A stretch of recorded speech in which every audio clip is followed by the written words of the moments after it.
Hey you, and welcome back to Let's Play Kerbal Space Program. My name is Satchmo, and this is episode 19. Today we're doing something very special. We're going to be building a space station around Duna. This is the second time I've had to record these next 3 episodes. We're going to be building this for the next 3 episodes, Wednesday, Thursday, and Friday. And I've already recorded these, but I had a problem, and now I'm having to re-record those. We'll talk more about that problem later, but that is why I already have this ship built. So the upshot of all of it is we'll save a little bit of time. However, the shipbuilding process is obviously very important to, I think, the viewers, so to you, that is. So we'll be kind of going over each one of the ships before I actually launch them, but that is why they are already pre-built, is because this is my second go at it. I'll tell you at the end of it all what happened and why it was such a silly thing to happen. But anyway, so we're starting off with a command pod, of course. We're going to have a docking port on top, a large tank of monopropellant, of course, with thruster blocks all the way around. Of course, we're going to have some rechargeable batteries and some reaction wheels. And then the main core of this, of DSS Alpha, Duna Space Station Alpha, is that it's going to have 2 laboratories, and each laboratories can hold 2 Kerbals, and they will do science kind of perpetually in space. So we'll talk more about that whenever we get around to it. But anyway, we have 2 labs, and then here in the middle we have all of our science instrumentation, as well as even more battery packs. We're gonna have a ton of batteries on this stuff. Our science instruments are there. They are. There's one right there and one right there. So this is the center core of the entire thing, and it is the brains of the operation. Since the main reason to have a space station up there is to do science, the main part of this is going to be the science part. And then the whole thing is symmetric, right? We have the other reaction wheel, battery, monopropellant tank, and another command pod at the other side facing the other way, and that has a docking port on it as well. This, of course, now has to be strutted, because this is a weak point in the design, so we have to put some struts on it. It will still be a little bit wobbly. I remember that from last time, but it'll be okay. So yes, this is the center. The entire space station is going to be kind of shaped like an H, and this is going to be that horizontal part of the H, this right here. And just to get that up there, we have a small interstage. We have the Rockamax X200 and a Poodle as the interstage, and of course the main stage is just going to be this kind of bottom part here that we've been using for several things, and this bottom part here is going to be launching us into orbit on all 3 of our craft. So that's kind of an overview of DSS Alpha. We'll take a look real quick at DSS Bravo. This is a space station in 3 parts. Again, we're going with the Mark III command pod and a docking port on top. And then, of course, we have our command and our battery pack. But this one is going to have the survey scanner. I should at this point mention that I did grab some extra nodes from the R&D, and I'll flash over there real quick in a minute just to show you which nodes that I got. But at any rate, this comes from something that I had to get. So we have the M700 survey scanner on the side. We have the Sentinel infrared telescope on the side. And we have the surface scanning module, and all of that is attached to a hitchhiker storage container, so just more storage for Kerbals should we ever need it. Of course, then we have more monopropellant and thruster blocks in this section, and this is mostly just going to be fuel. So we have 2 fuel sections right here. We have a Gigantor XL solar arrays on the side, lights shining down on the Clampotron docking ports. These are the regular docking ports, not the junior version. There's the junior, there's this one, and then there's also the senior. So this is the middle option. Make sure that you're using that for all of the parts, on all of the parts that are going to go together. That is, if the docking ports don't match, they don't match. They don't go together. So, and then of course on the other side we have more thruster blocks. So we're kind of straddling that center of mass with the thruster blocks. That'll help us navigate a little bit easier when we're trying to dock these 2 things together. And then we have a very similar interstage again, where we have a Poodle right here. This is actually going to be, if we ever need to move the space station or anything like that, we will have a little bit of an engine on here, but we're not really going to be using this, to be honest. And then we have the same interstage and the same bottom stage. So this is mostly just just the stuff that's actually going to be doing science on Duna itself. So the Alpha was to process the science. Bravo here is going to be collecting science of Duna specifically, and it's going to be fuel reserves for the space station. A significant amount of fuel reserves too. And then Charlie, our last one, is going to be, this is all utility. Again, same thing here at the top. The middle stage is more fuel tanks, but we have 6 Gigantor solar arrays, and we have 4 RA2 relay antennas. So we should be able to have nice communication very far out, plenty of power on the space station, and yeah. And it just rounds out, of course, the other half of the space station. So those are the 3 parts. I say again, same inner stage and same bottom stage. Those are the 3 main components of our space station. What we're going to do is we're going to launch them up there in kind of a unique way, a way that I haven't seen before. We're going to launch all 3 of them one right after another. Here I am real quick, just showing you. I grabbed specialized electrics for the battery pack, automation for the... you know what, I think I grabbed automation, but I didn't actually need it. I think I was going to use these, but then decided not to. Electronics for the RA-15. High-powered for the Gigantors. I had to grab precision engineering for the RA-2. And I think I already had this, I'm not sure. Well, you can just see. And scanning tech for the stuff that's actually going to be scanning Duna. The only thing we're not going to be using here is the atmospheric fluid spectrovariometer. The other 3 are on the space station. And I think that's the only thing that I grabbed that I didn't grab on camera. Of course, in your own game, feel free to, buy whatever you want to buy. We still have tons of science as well, so we have plenty in the budget. I have taken the liberty of going ahead and plotting out a window and warping to the correct time. Our launch window is on year 27, day 51, so it's actually technically tomorrow. And I have the numbers for the prograde and normal vectors as well. I had to turn on light because it got dark outside. I think it's about to rain. With all of that said, we need to do one more thing, which is to go to the astronaut complex and hire some people. We're going to be doing this in 3 stages, and there's a 4th thing that I haven't built yet. We're going to be building that afterwards. It's actually going to be the return to bring all the crew back. But anyway, each one of these components, Alpha, Bravo, and Charlie, are going to need a pilot. And we only have 3 pilots right now. We have, of course, Jeb, Val, and we have Wilney, which we picked up from space. So we're going to need a 4th pilot to actually bring people back. So let's grab one. I like the name Arbo. That's pretty funny. So we'll grab Arbo as a pilot. And then we can fit 4 scientists on the space station because we have the 2 processing labs. And right now we have Bob and Jewelry. So we'll need 2 more scientists.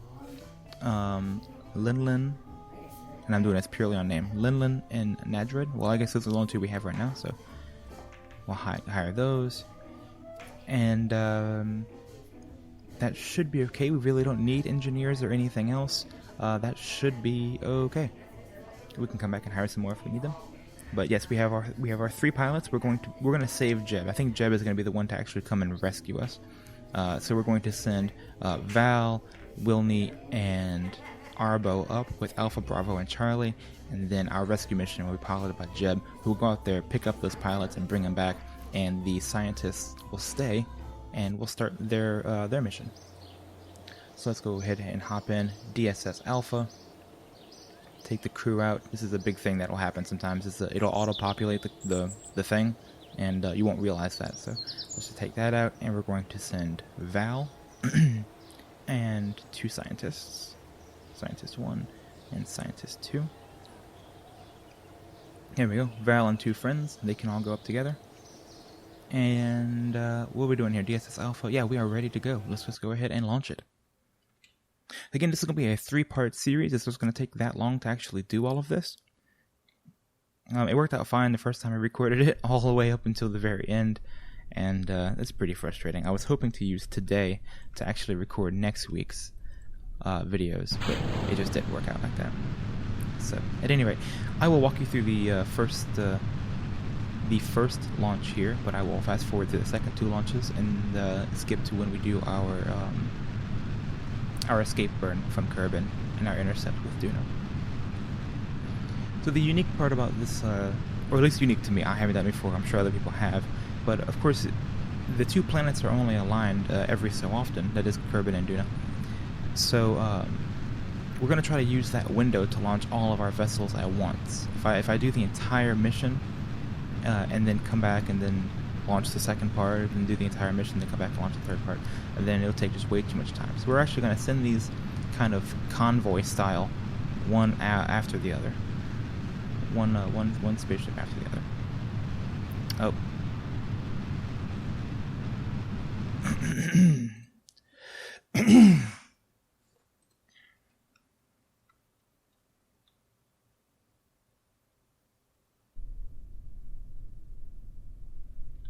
Alright. Starting to flip out here, and realized that I had a problem anyway. The nav ball has been turned because my crew pod was on at a 90-degree angle to what I'm used to. So instead of going east like I wanted to, I was going north, and that's no good, so I have to make sure that I readjust. I had forgotten that when I put this on, I had rotated it. So small error, but we will adjust. Instead of pressing D like I normally do, I'll have to press S. Also, I'm forgetting how slow this vehicle is. I have to wait just a little while longer. I am trying to do the gravity turn such that I'm at 10 kilometers whenever... I'm at 45 degrees whenever I'm at 10 kilometers up. That is at least the goal. So, this one does not quite have the authority to do that, I can tell. And also because of this, even though it's strutted the way it is, it's still very difficult to actually turn over. So we're just going to have to be very, very gentle with our launch profile on this particular vessel. You can see I'm starting to get some flexing.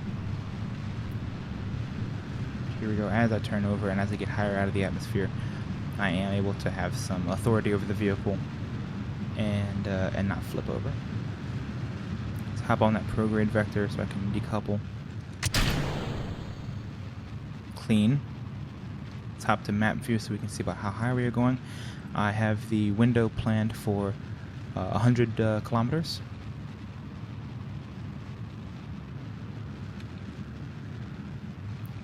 So I need to aim for that. I can come over a little bit more steeply at this point, I think. Buy myself a little bit more time and space, but kind of going more radially. Or not radially, but like more towards the horizon. And that's 100 kilometers. Let's go ahead and plan out the maneuver node quick as we can, because it might be a long burn. Seems I didn't have the most efficient launch. That is the problem. These vehicles work fine. I can tell you from having done it once already. The only thing is that in the atmosphere, the launch is not particularly clean. There we go. That's fine. Hop on that maneuver node. Burn time of 1 minute and 16 seconds. What is that? 76 seconds. So 35, 38. It feels, yeah, 38. That makes sense. Yeah. So yeah, not too bad. Not too bad of a burn. We'll be able to do it on this bottom stage still, which is the goal. We'll just warp a little bit ahead. Here we are. 2, 1, 0, 9. Launch. Yeah, so all of these craft have, because they're so tall and it's kind of hard to strut, they all have this flexing issue about right here. They all have this kind of like floppy hot dog type thing going on once you get in space. After this bottom stage drops off, you no longer have that problem. But yeah, sticking this part on top. There are ways to fix this. Of course, I put struts all over this to kind of help out with that. If you didn't have struts, this would be unflyable. You could also put other structural parts attached to the ship and then attached down here and strut those together as well so that struts actually span a greater distance. Also, I strutted... all three of these are slightly different, so I have to remember... Well, on the other one, I strutted across the joints here too. I remember that. So, just doing what he can to make sure this thing is stable. The stability wasn't really so much of an issue with the launch here, why I didn't have a great launch profile.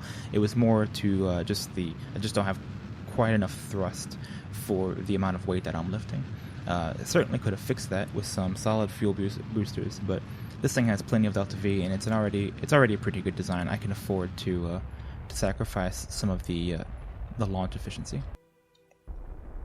So here we go. 97 and 104 is within reasonable margins for me. So now all we're going to do is we're just going to leave her right there, and we're going to immediately hop back to the Space Center. We're going to hop in DSS Bravo, and we're going to launch DSS Bravo right behind. And we're going to do the same thing for DSS Charlie as well. During this segment, I am going to... here we go, Launchpad. DSS Bravo. And we're going to send... Was it Wilney? Yes, Wilney can fly this one. We'll save the new pilot for the last one, Arbo. And Wilney can go ahead and bring up the other two scientists as well. So scientist, and launch. While you're watching this, I'm going to be playing a piece of music that I composed. Hope you guys enjoy it. This is a piece of music I've been working on specifically for this playthrough. And yeah, let me know what you think in the comments below after you hear it. So thank you much, and I'll see you on the side.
Right, and there we go. We have all of our craft in space. Alpha, Bravo, this is the space station from earlier, and Charlie. There's a big gap between Alpha, Bravo, and Charlie, or between Bravo and Charlie, rather, but that's okay. Bravo took a little while longer to actually get into space and circularize, so that's why there's a bigger gap between the two of them. At any rate, now what we're going to do, we're going to quick save first of all. And then let's see, can we just switch to? Yes. We're just going to switch over to Alpha. And then we're going to time warp to our time, which is year 27, day 51. Which we should be pretty close anyway. Make sure you change it to universal time. There we go. Year 27, day 51. And we're going to set up our maneuver node, which is going to be prograde 1043 and normal 132. So you can actually just click on those and type them in. 1043, I discovered that last time. And here is 132. Put that in, and I'm going to try to line this up along the orbit of the planet, which is over here. Right over there. And then we're just going to make a couple adjustments until we get the Duna intercept that we're looking for. So let's select Duna and select our maneuver and start changing the time until it actually matches up with what we're expecting right there. And I'm not going to worry about getting any closer. I'm just going to get an intercept, and that is going to be it. So this is DSS Alpha preparing to make his interplanetary transfer. It's a 10 minutes away. We could just time warp through that real quick.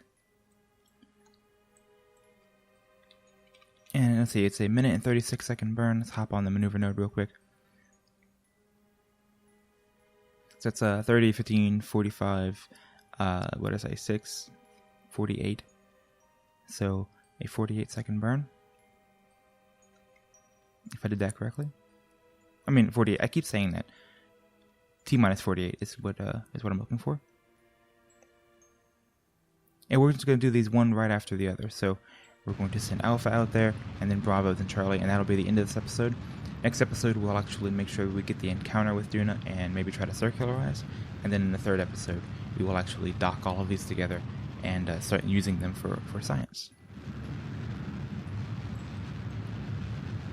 I'm looking forward to seeing how it actually looks all together. I wasn't able to actually to see the completed project last time I did it. I don't think it'll be magnificent, but I do think it'll be pretty cool. I'm excited to see if, what it looks like and how it functions as well. Of course, it has to be a functioning space station. Here we are. You'll notice that the second two launches a little less efficient. Well, not less efficient, but I had to use the middle stage to actually get circularization around Kerbal. That's because both of those craft, the bulk of their actual payload are those giant fuel tanks. So the Alpha is the lightest of the three craft, so you can get away with that bottom stage actually doing a little bit more work. The Delta V covers a little bit more of that than those upper stages, which are carrying a ton of fuel.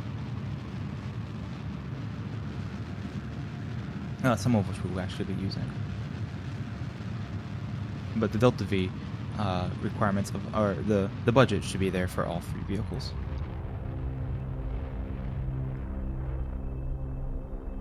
Let's just see if we can go ahead and grab an intercept here. And there we go. Well, you know what? Since I'm that close, there we go. Alright. Alpha is on her way to Duna. Let's see if Bravo can do the same thing. Let's switch over to Bravo. And I'm going to do the exact same thing here. Oh, it's funny. It canceled that animation whenever I did the thing. So it waited where it was. I kind of figured it when we came back it would have already been done with that. Alright, see you then.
Alright, there we go. We have 3. We have Alpha, Bravo, and Charlie all lined up, going to the same place, going the same way, with an intercept to Duna. Let's fly them out outside Kerbin's SOI real quick so we can take a look at that. That's also a quick save. Things do go wrong.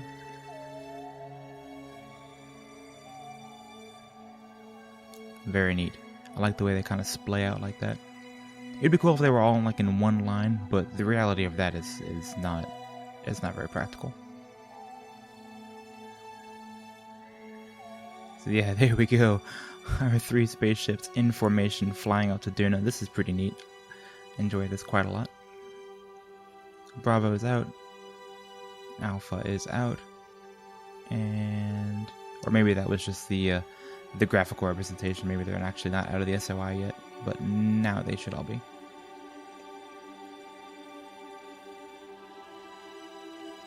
There we go. Where did they go? They just disappeared. There they are. And the game's like not displaying them for some reason.